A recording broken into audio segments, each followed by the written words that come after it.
ஆலோசனையும் பலனையும் பெற்றுக்கொண்ட, அந்த அபிஷேகத்தை பெற்றுக்கொண்ட ஒரு சகோதரரை பார்க்க போறோம்.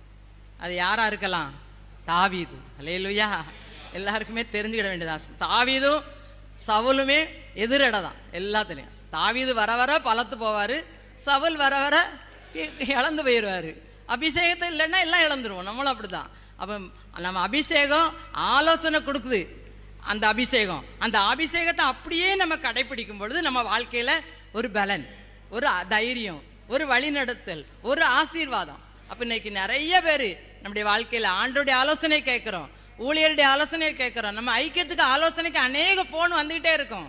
அது அப்படியே கேட்குறவங்க குடும்பங்கள் எல்லாம் பெரிய பெரிய ஆசீர்வாதத்தையும் பலனையும் அனுபவிச்சுக்கிட்டு இருக்காங்க. அல்லேலூயா.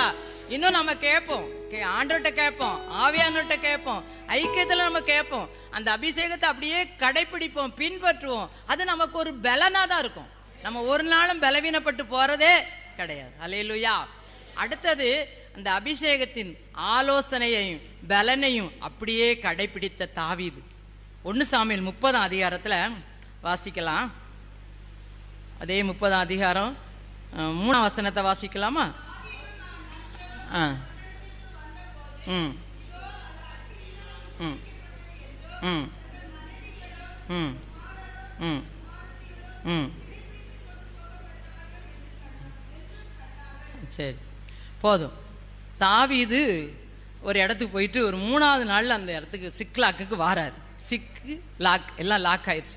அங்கே போனால் அவங்க மனுஷர்களை எல்லாத்தையும் அள்ளிட்டு கடத்தி கொண்டு போயாச்சு. அந்த பட்டணத்தை தீயரிச்சு போட்டாச்சு. ஒன்றுமே தீ எரிஞ்சுன்னா ஒன்றுமே மிச்சம் இருக்கான்னு சொல்லுவாங்க. ஒன்றும் இல்லை, எல்லாம் அழிக்கப்பட்டு போயிட்டு.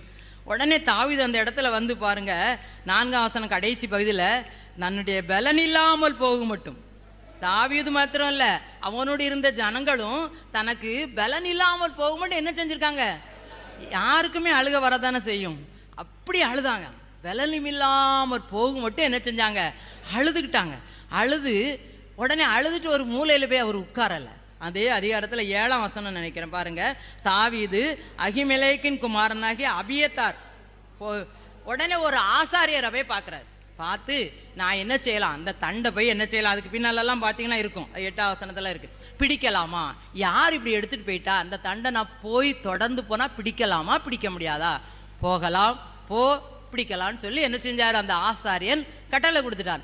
அந்த காலத்தில் ஞான திருஷ்டிக்காரங்க ஆசாரியர்னு சொல்லி ஒரு இடத்துல இருப்பாங்க.